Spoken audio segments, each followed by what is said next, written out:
Hey guys, so today's May 7th, and we're going to be discussing chapters 25, and you will be doing chapter 26 on your own. So go ahead and click this link, and you will be directed to chapter 25, The Great Glass Elevator. I've never seen anything like it, cried Mr. Wonka. The children are disappearing like rabbits, but you mustn't worry about it. They'll all come out in the wash. Mr. Wonka looked at the little group that stood beside him in the corridor. There were only two children left now, Mike TV and Charlie Bucket. And there were three grown-ups, Mr. and Mrs. TV and Grandpa Joe. Shall we move on? Mr. Wonka asked. Oh, yes, cried Charlie and Grandpa Joe both together. My feet are getting tired, said Mike TV. I want to watch television. If you're tired, then we'd better take the elevator, said Mr. Wonka. It's over here. Come on, in we go. He skipped across the passage to a pair of double doors. The doors slid open. The two children and the grown-ups went in. Now then, cried Mr. Wonka, which button shall we press first? Take your pick. Charlie Bucket stared around him in astonishment. This was the craziest elevator he had ever seen. There were buttons everywhere. The walls and even the ceiling were covered all over with rows and rows and rows of small black push buttons. There must have been 1,000 of them on each wall, and another 1,000 on the ceiling. And now Charlie noticed that every single button had a tiny printed label beside it, telling you which room you would be taken to if you pressed it. This isn't just an ordinary up and down elevator, announced Mr. Wonka proudly. This elevator can go sideways and long ways and slant ways and any other way you could think of. It can visit any single room in the whole factory, no matter where it is. You simply press the button and zing, you're off. Fantastic, murmured Grandpa Joe. His eyes were shining with excitement as he stared at the rows and rows of buttons. The whole elevator is made of thick, clear glass, Mr. Wonka declared. Walls, doors, ceiling, floor, everything is made of glass so that you can see out. But there's nothing to see, said Mike TV. Choose a button, said Mr. Wonka. The two children may press one button each, so take your pick. Hurry up. In every room, something delicious and wonderful is being made. Quickly, Charlie started reading some of the labels alongside the buttons. The Rock Candy Mine, 10,000 feet deep, it said on one. Coconut ice skating rinks, it said on another. Then, strawberry juice water pistols.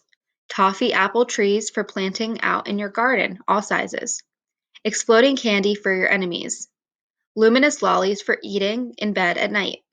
Mint jujubes for the boy next door. They'll give him green teeth for a month. Cavity-filling caramels. No more dentists. Stickjaw for talkative parents. Wriggle sweets that wriggle delightfully in your tummy after swallowing. Invisible chocolate bars for eating in class. Candy-coated pencils for sucking. Fizzy lemonade swimming pools. Magic hand fudge. When you hold it in your hand, you taste it in your mouth.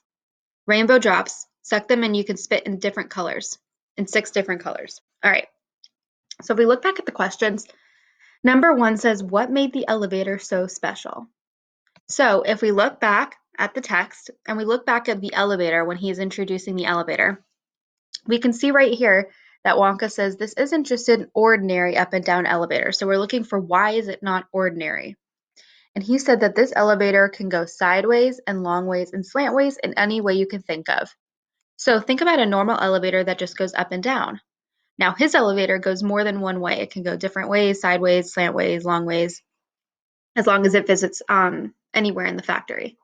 So if we look at our answer choices, we see that A, the elevator can go sideways, slant ways, any other way. Yep, that's what makes it special because we know that elevators only go up and down.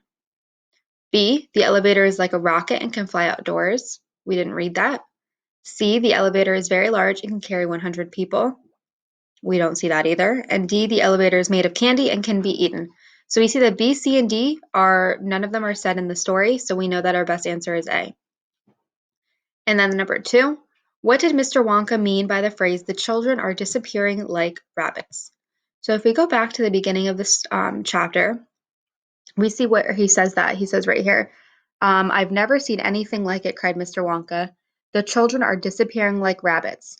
Okay, so if you think about that rabbits disappear, well, when do rabbits ever disappear? Think of a magician. He pulls rabbits out of his hat and he puts them away and they just disappear. So he's kind of talking about how the children disappearing are like rabbits disappearing from a magician. They're just snap of a finger gone. So if we look back at the answers, he said children are hopping all around. Now we know when rabbits disappear from a magician, they just disappear. There's no hopping. B, children are behaving wildly. Well, they might have been, but that's not what he means by this phrase. C, children are leaving quickly. That's exactly what it means by disappearing like rabbits. And D, children need to leave his house.